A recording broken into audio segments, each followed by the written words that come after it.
Gjesti dhe Danja ndodhen vetëm në një cep të shtëpisë, duke biseduar, kur papritur Gjesti vendos të thyej heshtjen dhe t'i shpreh ndjenjat e tij.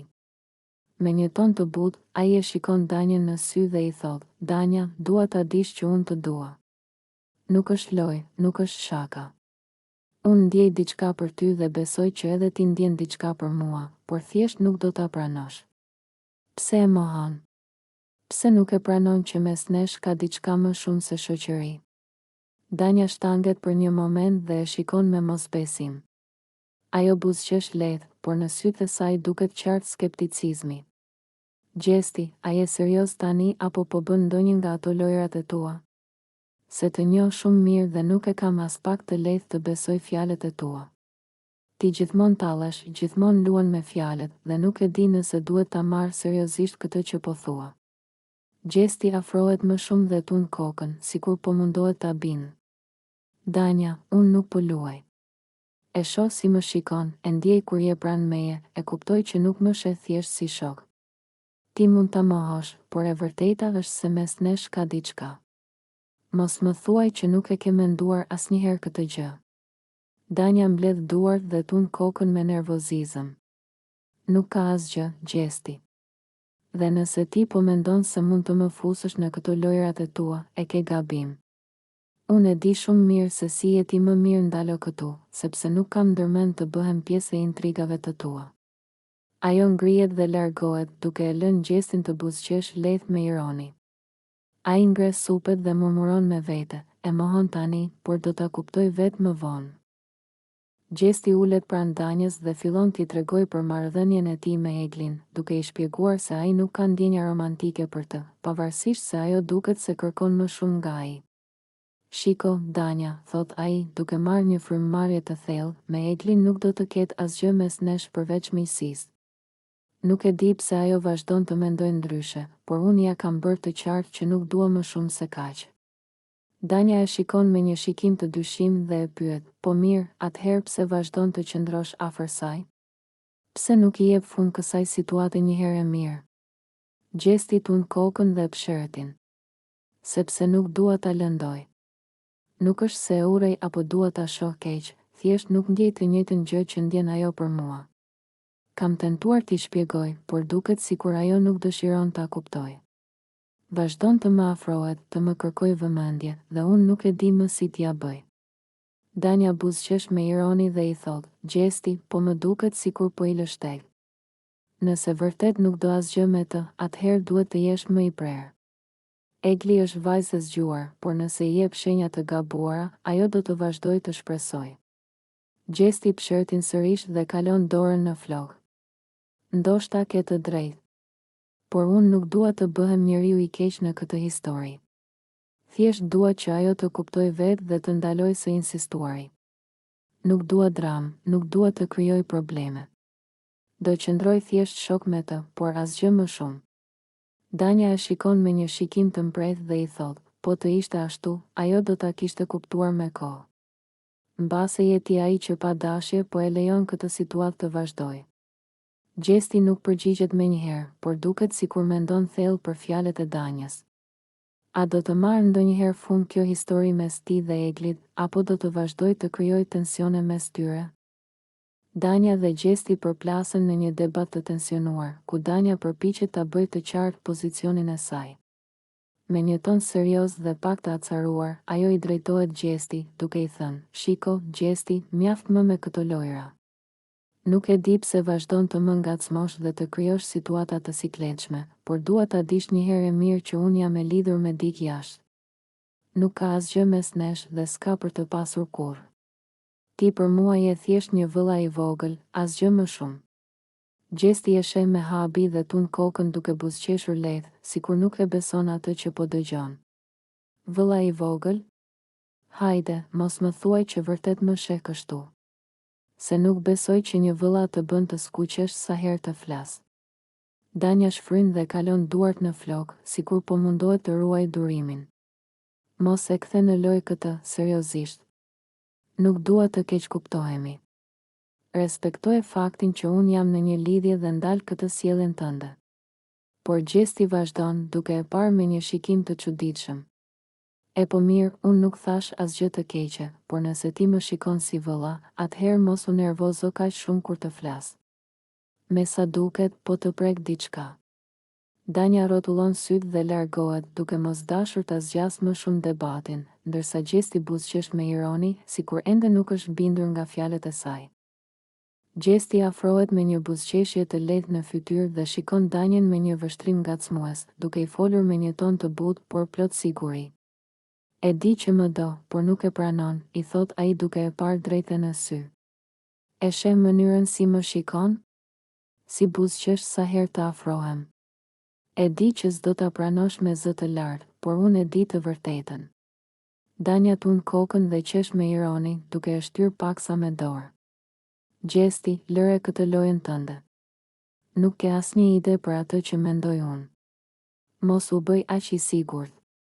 Por Gjesti nuk ndalet, vazhdon ta shikoj me një shikim të thellë dhe misterioz, duke i thënë, po mirë, nëse nuk më do, pse skuqesh kur të flas kështu? Pse nuk më shmang? Pse gjithmonë përfundon duke folur me mua? Danja e ul shikimin për një moment, sikur nuk di çfarë të thotë, pastaj e hedh shakan për ta larguar situatën, sepse ndonjëherë më keq ardh dhe dua të jap pak vëmendje, se përndryshe do ngelesh vetëm. Gjesti qesh me të madhe dhe tund kokën.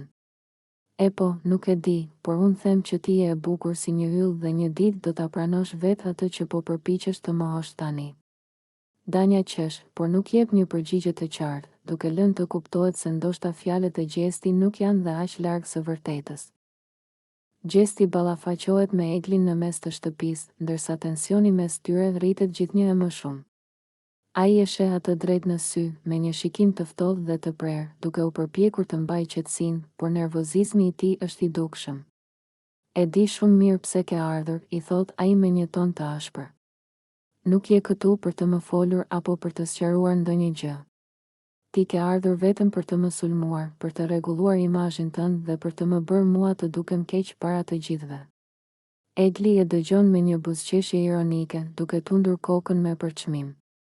Ti vërtet mendon se gjithçka ka të bëjë me ty? Mos u bëj qendra e botës, Gjesti. Unë nuk kam nevojë të rregulloj imazhin tim, sepse ndryshe nga ty, unë nuk kam gënjur dhe nuk kam luajtur me ndjenjat e askujt. Gjesti qesh me nervozizëm dhe afrohet pak më shumë, duke e parë drejtë në sy. Oh, kështu pra? Ti do të dalësh viktima e madhe këtu? Sikur nuk ishe ti ajo që më afrohej, që më kërkon të vëmendjen. Po tani, papritur, unë jam djalli dhe ti engjëlli. Banorët e tjerë fillojnë të ndjekin debatin nga afër, ndërsa atmosfera në shtëpi bëhet gjithnjë e më e tensionuar. Egli shtrëngon nofullat dhe e sheh me zemërim. Jo, Gjesti. Unë nuk jam viktim. Por nuk do të lejoj ty të më bësh të dukem sikur kam gabuar unë, kur në fakt ke qenë ti ai që ka manipuluar dhe luajtur me mua. Gjesti shtrëngon duart, dukshëm i irrituar. Unë nuk kam manipuluar askën, Egli. Nëse ti e ke kuptuar ndryshe, është problemi yt, jo imi. Por mos u mundua të më njollosësh mua për të shpëtuar veten. Debati mes tyre vazhdon, me secilin që përpiqet të mbrojë veten dhe të hedhë fajin mbi tjetrin. Tensioni është në kulm dhe duket se kjo përplasje nuk do të marrë fund aq lehtë. Said, Egli ballafaqohet me Gjestin në mes të shtëpisë, me fytyrën e saj të mbushur me nervozizëm dhe zhgënjim. Ajo afrohet me hapa të vendosur dhe e shikon atë drejtë në sy, duke i bërë të qartë se nuk do ta tolerojë më atë që ka ndodhur mes tyre. Ti më ke përdorur.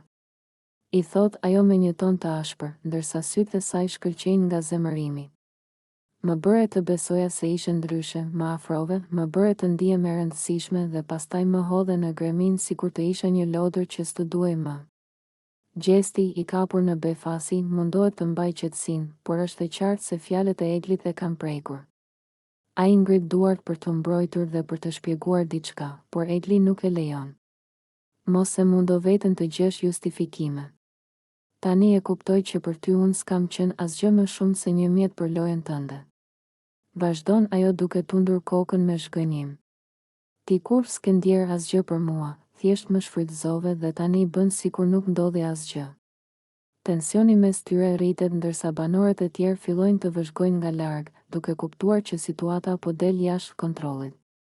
Gjesti, i irrituar nga akuzat, përgjigjet me një ton më të ashpër: "Mos më akuzo për gjëra që nuk janë të vërteta, Egli. Ti e di mirë që nuk të kam detyruar të bësh asgjë. Nuk është faji im që gjërat ndryshuan." Por Egli nuk e pranon këtë përgjigje dhe e afron edhe më shumë fytyrën e saj pranë tij, duke i folur me një zë të ngadaltë, por të mbushur me mlleth: "Ti e di mirë që më manipuluar. Ti e di mirë që më bëre të besoj në diçka që nuk ekzistonte. Dhe tani më tregon këtë fytyrë të ftohtë, sikur asgjë s'ka ndodhur. E ke gabim, Gjesti. Unë s'jam më ajo vajza që mund ta gënjesh dhe ta përdorësh si të duash." Pas kësaj, Egli largohet me nerva, duke e lënë Gjestin të menduar dhe të tensionuar. Atmosfera në shtëpi bëhet më e rëndë dhe të gjithë ndjejnë se kjo përplasje nuk ka përfunduar ende. Ola, me një buzëqeshje ironike në fytyrë, e shikon Gjestin nga kokat e këmbët dhe tund kokën me mosbesim. Ajo qesh me ironi dhe i drejtohet atij me një ton plot tallje: "Ti s'bën gjë. Se e ke të vogël, unë dua një burr, jo një kalama si puna jote." Gjesti, që nuk është mësuar të marrë sfida pa reaguar, i kthen një shikim ngacmues dhe i afrohet pak më shumë, duke e parë drejtë në sy. "E vogël e kam? Mos fol pa e provuar, se pastaj mos thuaj që s'të paralajmërova." I thot ai me një buzëqeshje të lehtë, duke u përpjekur ta provokojë. Ola shpërthen në të qeshura dhe tund gishtin para tij. "Lëre ti, lëre, se burrat duken nga larg. E ti mezi i kalon provimet e fëmijëve." I thot ajo duke qeshur edhe më shumë. Gjesti shtiret sikur po mendohet dhe pastaj i afrohet edhe më shumë. "Apo mos ndoshta ke frikë se po ta provoje, do ndyshoj mendje? Se më dukesh paksa e pasigurt tani." Ola e shtyn lehtë me dorë, duke tundur kokën. Shiko, jo vetëm që je kalama, por qenë ke edhe shumë i bindur tek vetja." "Më vjen keq, Gjesti, por si në nivelin tim." I thot ajo, duke i dhënë një shikim tallës dhe duke u larguar, ndërsa Gjesti buzëqesh dhe tund kokën, i vendosur që kjo bisedë nuk do përfundonte kaq lehtë. Gjesti, me një buzëqeshje djallëzore në fytyrë, afrohet ngadalë drejt Olës, duke e shikuar me një vështrim sfidues. Ai i lëshon një shikim të thellë dhe me një ton të ulët, por provokues, i thot: "Hajde futu në krevat një herë, edhe shife se çfarë të bëj." Ola e shikon e habitur dhe qesh me ironi, duke tundur kokën. "Ti qenë ke i çmendur fare. Mendon se do të dëgjoj unë?" I përgjigjet ajo, duke e parë me dyshim. Gjesti nuk tërhiqet, përkundrazi, afrohet edhe më shumë dhe vazhdon me të njëjtin ton sfidues. "E po serdhe vet, mos u anko pastaj kur të më shohësh në ëndra. Se diçka më thot që nuk do mund të më largosh nga mendja." I thot ai, duke qeshur. Ola sforcohet të mbajë një fytyrë serioze, por e di që Gjesti po e provokon qëllimisht. "Ti ke shumë besim tek vetja, më duket." I përgjigjet ajo me ironi, duke u larguar pak hapa prapa. Gjesti qesh dhe ngrit supet. "S'është puna e besimit, Ola. Unë e di çfarë bëj dhe e di që nuk të lë indiferente, pranoje." I thot ai, duke i dhënë asaj një shikim të shpejt nga kokat e këmbët. Ola tund kokën dhe i drejton një gisht paralajmërues. "Mos e sforco shumë fatin tënd, Gjesti, se unë nuk jam si të tjerat." Gjesti vazhdon të qesh dhe i jep një shkelje syri. "E di, prandaj më intrigon edhe më shumë." Thot ai, duke e lënë Olën me një shikim të hutuar, ndërsa ai largohet duke buzëqeshur. Gjesti dhe Rozana përplasen ashpër në mes të shtëpisë, teksa debati mes tyre sa vjen e bëhet më i tensionuar. Rozana, me një shikim sfidues, e shet drejt në sy dhe i flet me ton të lartë, duke i bërë të qartë që nuk ka ndërmend të tërhiqet. "Gjesti, ti s'mund të më thuash mua me këtë merrem dhe me kë jo. Egli është shoqja ime dhe unë do flas sa herë të dua për të." I thot ajo, duke ngritur zërin. Gjesti shtrëngon nofullat dhe afrohet me nervozizëm. "Nuk po të them të mos flasësh, Rozana, por Egli është puna ime, jo e jotja. S'ke punë me të, me Eglin merrem vetë unë." Rozana qesh me ironi dhe tund kokën me përçmim. "Po kush të ka bërë ty të zotin e saj? Ti kujton se e kontrollon atë, apo çfarë?" Egli nuk është pronë e jotja, dhe nëse unë kam diçka për të thënë, do ta them. Gjesti nis të nervozohet edhe më shumë dhe i përgjigjet me ton të fortë. Unë nuk po them që e kontrolloj, por ti po përpiqesh të futesh aty ku nuk të takon. Kjo është një çështje mes meje dhe Eglit, jo mes meje, teje dhe gjithë shtëpisë. Tensioni mes tyre sa vjen e rritet, ndërsa banorët e tjerë fillojnë të ndjekin debatin, duke kuptuar se kjo përplasje po merr për masa të mëdha. Rozana nuk e ka ndërmend të tërhiqet dhe i afrohet edhe më shumë. Nëse është një çështje mes teje dhe Eglit, atëherë pse je aq i shqetësuar për atë që them unë? Mos ndoshta të djeg e vërteta? Gjesti shtrëngon grushtat dhe tund kokën me inat. Nuk më djeg asgjë, Rozana. Më shqetëson vetëm fakti që njerëz si ti fusin hundët aty ku s'duhet. Banorët ndihen sikur një shpërthim i madh është duke ndodhur. Ndërkohë, Egli që ndodhet afër i dëgjon të dy, por zgjedh të mos ndërhyjë. Përplasja mes Gjesti dhe Rozanës duket se nuk do të përfundoj shpejt, dhe situata sa vjen e bëhet më e tensionuar. Egli dhe Rozana përfshihen në një debat të ashpër, ku tensionet mes tyre arrin kulmin.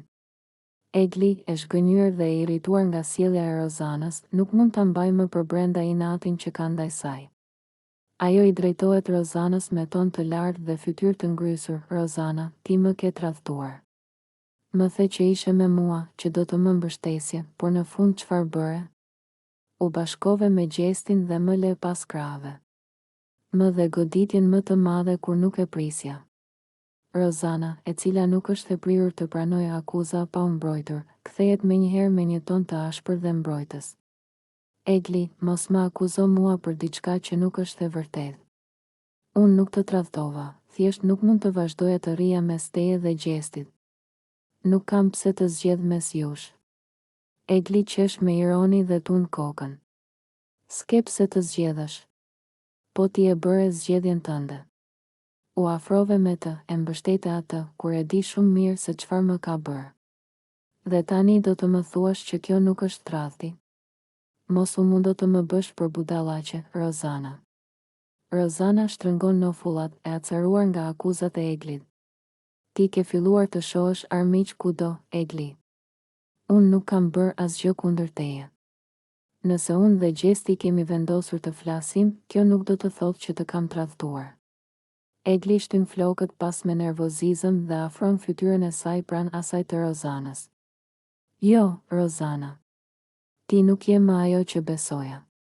Ti nuk ishe vetëm një shoqe për mua, por një mbështetje. Dhe tani që e shoh qartë, e kuptoj që ti më ke përdorur. Dhe pastaj, si për ta bërë edhe më keq, u bashkove me atë njeri që më ka bërë më shumë keq se kushdo tjetër. Rozana e shikon me zhgënjim dhe lëviz duart si për të treguar se është e lodhur nga kjo situatë. Më vjen keq që ndihesh kështu, por nuk do të lejoj që të më bësh të ndihem fajtore për zgjedhjet e mia nëse ti ke probleme me Gjestin, kjo nuk ka të bëjë me mua. Unë nuk dua të jetoj në dramën tënde. Egli mërmëri diçka në zë dhe tund kokën, duke u larguar me hapa të shpejt, ndërsa Rozana qëndron aty, duke marrë frym thellë dhe duke u përpjekur të mbajë qetësinë. Por a është ky fundi i miqësisë së tyre apo një tjetër përplasje që do të sjellë edhe më shumë tension në shtëpi? Egli dhe Gjesti përfshihen në një debat të ashpër, ku tensionet mes tyre arrin kulmin. Gjesti, duke u përpjekur të shpjegoj veten dhe të qetësoj situatën, i afrohet Eglit me një ton më të butë, por Egli nuk dëshiron ta dëgjoj fare. Largohu, mos më prek. I thot ajo me nervozizëm, ndërsa e shtyn Gjestin me forcë. Gjesti mundohet të ruajë qetësinë dhe e shikon me habi. Egli, unë nuk po mundohem të të lëndoj. Po përpiqem të flas me ty, të sqarohemi. Por Egli nuk e përmban dot zemërimin e saj. Ajo ngre zërin, fytyra i skuqet nga inati dhe syt i mbushen me zhgënjim. Më le rehat, Gjesti. Nuk dua më të dëgjoj justifikimet e tua.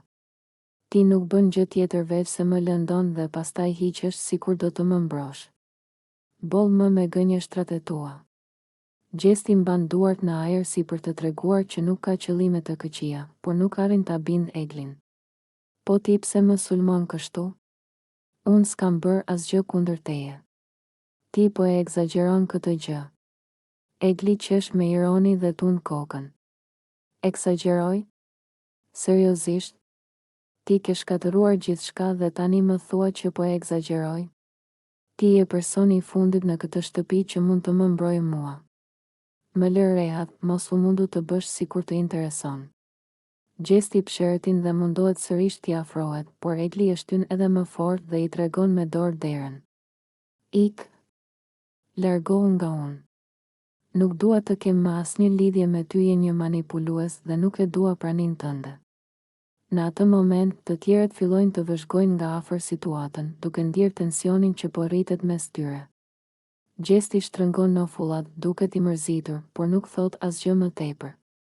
Ai merr frym thellë dhe, me një vështrim zhgënjyes, largohet ngadalë duke tundur kokën. Egli qëndron aty, duke marrë frym thellë dhe duke u përpjekur të mbajë qetësinë, por zemërimi në sytë e saj tregon se kjo përplasje nuk do të përfundojë kaq lehtë. Rozana dhe Egli përplasen ashpër në një debat që duket se po tensionohet gjithnjë e më shumë. Rozana, e nervozuar nga sjellja e Eglit, nuk përmbahet dhe i drejtohet me tone të ashpra. Egli, ti nuk je në rregull fare. Nuk mund ta besoj se si po sillesh, thot ajo me nervozizëm, duke e parë drejt në sy. Egli, e cila nuk është e prirur të pranojë akuzat të tilla, mban një qëndrim mbrojtës dhe e shikon Rozanën me një shprehje të ngrirë. Pse? Sepse nuk jam më budallaçka që përdorej nga Gjesti. A është kjo ajo që të shqetëson? Ja kthen ajo me një ton ironik. Rozana tund kokën me shgënjim dhe ngrit zërin. Jo, më shqetëson fakti që ti lejon të përdorin, pastaj vjen e më sulmon mua. Ai të shfrytëzoi për lojën e tij dhe tani ke kurajon të më sulmosh mua sikur të kem faj unë? Egli buzëqesh me nervozizëm, duke e ndjerë se kjo bisedë po ja caron gjithnjë e më shumë nervat. Unë u përdora? Unë? Rozana, e di çfarë? Mbase në atë kohë nuk e kuptoja, por tani shoh qartë. Dhe po, e di që Gjesti më ka përdorur, por të paktën e kuptova. Ndërsa ti je ende këtu duke u marrë me të njëjtin person, duke bërë të njëjtat gabime. Rozana nuk mund ta besojë arrogancën e Eglit dhe shtrëngon nofullat. Mos guxo të më flasësh mua ashtu. Unë të kam mbështetur gjithmonë, isha unë ajo që të thosha të hapje sytë, dhe tani vjen e më kthen mua kundër? Të ka mësuar mirë Gjesti, apo jo? Egli qesh me ironi dhe shtrëngon krahët mbi gjoks. Mbase po, mbase jo. Por një gjë e di me siguri, unë nuk jam më ajo Egli që e përdor të Gjesti dhe që i beson të verbërisht njerëzve si ty. Tensioni midis tyre arrin kulmin dhe për një moment dhoma mbushet me heshtje të rëndë. Rozana mërmërit diçka në zë dhe largohet me hapa të shpejt, duke lënë pas një Egli të zemëruar, por edhe të kënaqur që kishte thënë atë që mendonte. Por a është ky fundi i marrëdhënies së tyre, apo thjesht një tjetër përplasje që do të sjellë edhe më shumë dramë?